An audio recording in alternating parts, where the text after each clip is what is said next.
This is Global News Zone. President Joe Biden's ambitions to finally put the U.S. on the path to confront climate change are crashing into an election-year scramble to lower gas prices and demonstrate tangible economic progress to voters. As environmentalists celebrate Earth Day on Friday, the Biden administration is trying to thread the needle, arguing that the country can keep pursuing a climate-friendly future while keeping prices affordable. Ahead of midterm elections that could be brutal for Democrats, the White House is desperate to lower the cost of a gallon of fuel, the most visible economic indicator, broadcast on huge neon signs at gas stations on almost every corner.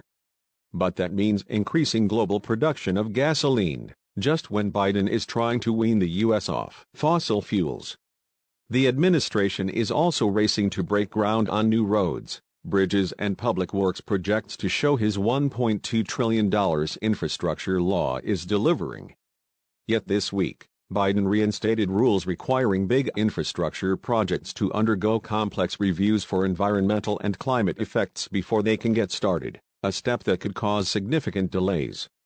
And as the White House tries to starve Moscow of the funds it needs to wage its war in Ukraine, Biden is pushing countries to stop buying Russian oil and gas. Yet the energy must come from somewhere. The White House recently greenlighted exporting more U.S. gas to Europe, a step that requires building costly new export terminals that are likely to stay in use for years, even if the current crisis ends. Aiming to prevent its dueling priorities from colliding, the White House argues that sky-high gas prices and Russia's war simply underscore the urgency for the U.S. to shift immediately to clean and renewable energy sources, eliminating the need to buy oil and gas from anyone. Ultimately, we and the whole world need to reduce our dependence on fossil fuels altogether, Biden said last month as he announced new steps to lower gas prices. Tiernan Sittenfeld, a senior vice president for the League of Conservation Voters, said Russia's invasion had turned eliminating fossil fuels into an urgent matter of national security. It'll ensure we're no longer reliant on petrostate autocrats, Sittenfeld said. And it's clear that we simply cannot drill our way to lower gas prices and energy independence. Yet some energy analysts have questioned that logic, arguing that building mammoth new solar and wind farms is not a viable solution to bring down energy costs immediately. Reducing demand for gas-guzzling vehicles, for example, requires selling millions more electric vehicles and installing tens of thousands of charging stations, steps unlikely to address the cost crunch for consumers right now.